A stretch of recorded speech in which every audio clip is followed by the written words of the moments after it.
పోతున్నారు వైఎస్ బాలకృష్ణ గారు. మరి ఆయనతో మాట్లాడదాం, మరిన్ని విషయాలు తెలుసుకుందాం. ఎందుకంటే అఘోరీని స్టార్టింగ్ నుంచి కూడా ఈ అఘోరి గురించి క్లుప్తంగా తెలిసిన వ్యక్తి అని మనం క్లియర్ గా చెప్పొచ్చు. మరి ఆయన మనతో పాటు లైవ్ లో జాయిన్ అయ్యారు, మాట్లాడదాం. నమస్తే గురుగారు. జన్మనిచ్చిన తల్లిదండ్రులకు నమస్కరిస్తూ విశ్వేశ్వర చెప్పండి. Right, Aghori alias Srinivas. So మీరు చూస్తూ ఉన్నారు స్టార్టింగ్ నుంచి ఆయన ఏం చెప్పి వచ్చారు అండ్ ఇప్పుడు ప్రెసెంట్ ఏం జరుగుతుంది ఏంటి అన్న దాని గురించి. ఇప్పుడు అమ్మాయిని అయితే తను వదిలేసాను అన్నట్టు మాట్లాడుతూ ఉన్నారు. దీన్ని మనం ఎలా చూడొచ్చు అంటారు? అమ్మ, మీడియా వాళ్ళందరికీ నేను చెప్పే మొట్టమొదటి విషయం ఏంటంటే, దయచేసి వాడిని అఘోరి అనొద్దు, శ్రీనివాస్ అని మాత్రమే సంబోధించండి. అఘోరి లక్షణాలు ఒక్కటి కూడా వాడికి లేవు. అఘోరి లక్షణాలు అనేటువంటివి ఒక్కటి కూడా లేవు వాడికి. సో వాడిని అందరూ మీరు హైప్ చేసి అఘోరి అఘోరి అఘోరి అని అంటున్నారు. అది చాలా తప్పు. మొదటి ప్రశ్న, మొదటి పాయింట్. రెండో పాయింట్ ఏంటంటే, ఇక్కడ నేను నిన్న విష్ణు గారితోనూ వర్షిణితోనూ మాట్లాడా. నేను ఆవిడ్ని ఏమీ ఎక్కువగా విసిగించలేదు. ఆ పాపని నేనేదో నాకు తెలిసినటువంటి సలహాలు నేను చెప్పాను. తను చాలా రియలైజ్ అయ్యింది. మీడియా ముందుకి రావద్దు అని కూడా చెప్పా. ఎందుకు చెప్పాను అని అంటే, కొన్ని థంబ్నైల్స్ చూస్తూ ఉంటే ఒళ్ళు మండిపోతుంది అనమాట. వర్షిణి ఇంటి ముందు అఘోర. అసలు ఏంటమ్మా తమ్ములేదు, ఎన్ని కోట్లకి డీల్ కుదుర్చుకున్నారు, ఎటు తీసుకెళ్తున్నారు ఈ సోషల్ మీడియాని, వాడిని ఎందుకు అసలు అంత హైప్ చేస్తున్నారు? నేను వర్షిణితో మాట్లాడిన మాటలు కూడా ఏం మాట్లాడానంటే, అమ్మ వాడు తీసుకెళ్లి ఏం చేశాడు అని అడగలేదు, ఎందుకు ఇన్ని రోజులు వెళ్ళిపోయావు అని కూడా అడగల. నేను అడిగిన క్వశ్చన్లు రెండే, వాడికి ఏం తెలుసని వెళ్ళావమ్మా అన్న. దానికి పాపం ఆ పిల్ల సమాధానం చెప్పలేకపోయింది. నిజం చెప్పాలంటే, ఒకానొక మీడియాలో తను పంచమకారాలు అనేటువంటి టాపిక్ ఎత్తింది ఆ పాప. ఆ జ్ఞానం కూడా లేదు శ్రీనివాస్ కి. పంచమకారాలు అంటే మద్యము, మాంసము, మైథునము, మంత్రము, ముద్ర. ఇవి అఘోరాలు చేసేటువంటి క్రియలో ఒక భాగం. కానీ ఇవి ఎక్కడ రాసున్నాయి అంటే ఏ శాస్త్రంలోనూ రాసి లేవు. రెండే రాసున్నాయి శాస్త్రాలలో, మంత్రము, ముద్ర. ఈ మద్యము, మాంసము, మైథునము అనేటువంటిది ఒక రుద్రయామిడ గ్రంథంలో ఒక లైన్ మాత్రమే రాసింది. దానికి అసలు ప్రిఫరెన్స్ ఇవ్వక్కర్లా. నేను అదే మాట చెప్పా వర్షిణికి. ఇంకో మాట ఏం చెప్పానంటే, అమ్మా వాడు అంగాన్ని ఇచ్చేశాను అని చెప్పాడు శివుడికి, అంగాన్ని ఇస్తే వక్షోజాలు ఎందుకు పెట్టుకున్నాడమ్మా అని అడిగా. తను సమాధానం చెప్పలేకపోయింది. తన పరిస్థితి ఎలా ఉందంటే, ఎంతో భవిష్యత్తు ఉండవలసినటువంటి పిల్ల ఆ 20 రోజుల పాటు వాడితో జర్నీ చేసి. కానీ బాలకృష్ణ గారు మీతోని మాట్లాడారు, మీరు కూడా ఆమెతో మాట్లాడారు అని చెప్పారు కదా. అండ్ తను మళ్ళీ అఘోరి దగ్గరికి నేను వెళ్ళను, నేను ఇంకా నా కెరియర్ పైన ఫోకస్ చేస్తానని చెప్పడం జరుగుతోంది. ఏం మరి నిజంగా నా పిల్ల ఫోకస్ చేస్తుందా, లేకపోతే మళ్ళీ శ్రీనివాస్ దగ్గరికి వెళ్ళే ఛాన్సెస్ ఉన్నాయంటారా? తను శ్రీనివాస్ దగ్గరికి వెళ్ళే ఛాన్సెస్ అస్సలు లేవు. ఓకే, తను కెరియర్ మీద తను ఫోకస్ చేస్తుంది. నేను కూడా అదే చెప్పా. అమ్మా అయిపోయింది, ఏదో అయిపోయింది, కర్మ ఏదో అనుభవించాలి కాబట్టి అనుభవిస్తున్నాము, బట్ ఇలాంటి వాటికి వెళ్ళకూడదమ్మా. నువ్వు ఒకసారి మంత్ర దీక్ష తన వేరే గురువు దగ్గర తీసుకున్న తర్వాత మళ్ళీ వీడి దగ్గరికి వెళ్ళి వీడికి ఏం మంత్రం వచ్చని దీక్ష తీసుకుంటావు తల్లి? ఒక గురువు దగ్గర తీసుకున్న తర్వాత ఇంకొక గురువు ఇచ్చినా ఉపయోగం ఉండదు. అది కూడా తల్లిదండ్రుల అనుమతి లేకుండా అసలు వెళ్ళటానికి కూడా కుదరదు అని చాలా ఒక పావు గంట సేపు నేను మాట్లాడాను.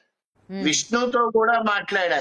విష్ణు ఏంటి చేయాలనుకుంటున్నారు నెక్స్ట్ అంటే, తనని చాలా మంది అన్నారండి ఏదో మందు పెట్టింది అని, ఇలా కేరళ తీసుకువెళ్ళి వైద్యం చేయించాలనుకుంటున్నాను అని చెప్తే, సరే విష్ణు ఏదైనా చేయండి, పిల్ల ఎడ్యుకేషన్ ని మాత్రం దయచేసి ఆపకండి. కానీ మీకు తెలిసినంత వరకు ఆ అమ్మాయి వెళ్ళిపోయిన తర్వాత అందరూ కూడా అదే అన్నారు, వశపరుచుకుంది లేకపోతే ఏదో మందు పెట్టిందని అన్నారు. నిజంగానే ఆ అమ్మాయికి మందు ఏమైనా పెట్టింది అంటారా?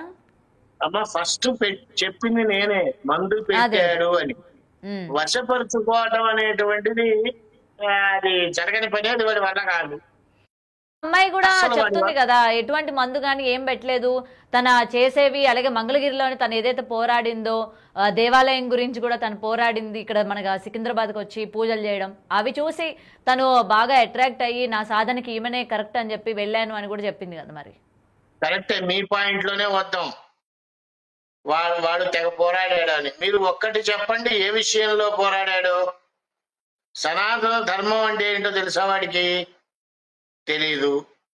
ఏం తెలుసు వాడికి? వాడంతటా వాడు చెప్పినవన్నీ ఒక్కటి నిజం అని నిరూపించగలరా? మా గురువు కానీ ఈ రోజు మొత్తానికి ఏం మాట్లాడుతుంది, కాళీమాత ఉంది కాబట్టి నేను తీసుకెళ్లి ఏదైనా చేస్తాను అని చెప్పారు. కానీ నిజాలు ఏంటనేది వాళ్ళు బయటపడుతుంది కదా, ఇక్కడ నేను 100% కరెక్ట్ అనేది రుజువు అవుతుంది కదా అని చెప్తుంది కదా. మరి తను 100% తనే. నువ్వు మాట్లాడుతుంటే నాకు, సారీ మీరు మాట్లాడుతుంటే నాకు కూడా తను అని వస్తుంది. వాడు 100% ఫేక్. అది నేను నిరూపిస్తా కావాలంటే, దానికి పెద్ద ఇదక్కర్లేదు. వాడిని మంత్రము అనే పదానికి అర్థం ఏంటో చెప్పమనండి చాలు. ఇంకొక విషయానికి వస్తే, వాడి మీద అసలు సుమోటోగా కేసు పెట్టాలి. మీరు కావాలంటే బ్యాక్ వీడియోకి, ఒక 2 days బ్యాక్ వీడియోకి వెళ్ళి చూడండి.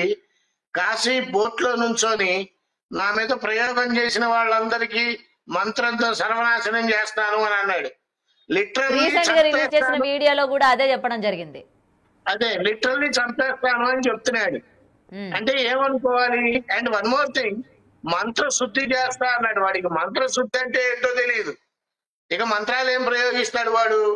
వాడికి తెలిసిందల్లా ఈ పసర విద్యలేనమ్మా. ఇంకొకటి, ఇది వరకు చూసినట్టుగా వాడు రిలీజ్ చేస్తున్న వీడియోస్ కి వ్యూస్ చాలా తగ్గిపోయినాయి. ఇది ఒకటి మీరు గమనించాలి. కావాలంటే చెక్ చేసుకోండి. ఎందుకు తగ్గిపోతున్నాయంటే వాడు చేసే విధానం, వాడు ప్రవర్తించే తీరుని బట్టే ప్రజలంతా రెస్పాండ్ అవుతూ ఉంటారు. ఇక్కడికి వచ్చి ఆశ్రమం స్థాపిస్తా, అసలు రావటం కాదమ్మా, వాడిని వస్తే గనక తరివేయండి. ఇంకో విషయం, వాడేదో మందు పెడుతున్నాను, అదే మంత్రం చేస్తాను, అందరి అంతు తెలుస్తాను, నన్ను బ్యాడ్ గా పోర్ట్రేట్ చేసిన వాళ్ళ సంగతి చూస్తాను, వాడంతటా వాడే బ్యాడ్ గా పోర్ట్రేట్ చేస్తాడు. బాలకృష్ణ గారు ఇంకొకటి కూడా చెప్పడం జరుగుతుంది, ఈ డబ్బుల మ్యాటర్ ఏంటి అసలు? ఇది భక్తి నుంచి డబ్బుల వరకు వచ్చింది. ఏదో 3 కోట్లు ఆ అమ్మాయికి సంబంధించి ఎక్కడో విల్లా తీసుకున్నదో అని చెప్పి కూడా ఆ కుటుంబ సభ్యులు చెప్తూ ఉన్నారు. మరి తిని కూడా నేను డబ్బులు కట్టాను, ఆ అమ్మాయికి ₹1,00,000 వరకు కూడా ఫీజు కట్టాను అని చెప్తోంది. నేను అసలు డబ్బులే తీసుకోను, ఎవరిచ్చినా సరే నేను పుచ్చుకోను, దక్షిణ రూపంగా వేస్తే తీసుకుంటాను అని చెప్పిన ఆమెకి ఇవాళ లక్షలు ఎక్కడి నుండి వస్తున్నాయి అసలు? అమ్మ మీకు చిన్న విషయం చెప్తా, చెప్పండి. డబ్బులు ఎక్కడి నుంచి వస్తున్నాయని మీరు క్వశ్చన్ వేశారు కదా, నేను ఒక్కటే అడుగుతా. ఈవిడికి డబ్బులు పెట్టారు అని చెప్పాడు వాడు. ఎవరికి? వర్షిణి గారికో లేకపోతే వాళ్ళ కుటుంబానికో. ఎందుకు పెట్టాడమ్మా? ఏమి వీళ్ళ దగ్గర నుంచి ఆశించి పెట్టాడు? అన్ని లక్షలైతే వాడు పెట్టలే. కోట్లున్నాయి, విల్లాలున్నాయి అని చెప్పాడేమో, చెప్పుండొచ్చు మెహర్బానీ కోసం.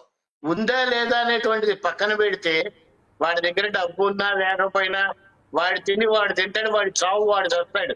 జనాల్ని చంపడం ఎందుకు? జనాల మీద పట్టడం ఎందుకు? ఒక్కటి చెప్పండి అమ్మా, నాకు ఒక్కటి కరెక్ట్ గా చెప్పండి. వాడి వల్ల మనకి, దేశానికి, రాష్ట్రానికి ఏమన్నా? కానీ ఇంత బయటపడుతున్నా సరే, తన గురించి ఇన్ని నిజాలు బయటపడుతున్నా సరే, ఇప్పటికీ నేను అఘోర దీక్షలోనే ఉన్నాను, సనాతన ధర్మాన్ని కాపాడడానికే వచ్చాను అని మరి ఇంకా ఎందుకని చెప్పుకుంటున్నాడు? ఇంకా ఎవరికి మభ్య పెట్టే ప్రయత్నం చేస్తున్నాడు? నేనైతే వాడు అఘోర అని నమ్మను.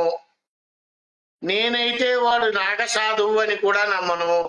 వాడు చెప్పిన మీడియాల్లోనే నేను అఘోర దీక్ష చేశాను, నాగసాధువు దీక్ష చేశానని వాడే చెప్పుకున్నాడు. అవన్నీ ఉత్త అబద్ధాలు. అఘోర దీక్ష చేయటం అంటే అంత సామాన్య విషయం కాదు. 8 ఏళ్ల క్రితమే అఘోరాలు ఎలా ఉంటారు, ఎలా ప్రవర్తిస్తారు అని నేను చెప్పా ఫస్ట్. ఆ వీడియో ఇప్పటికీ ఉంది.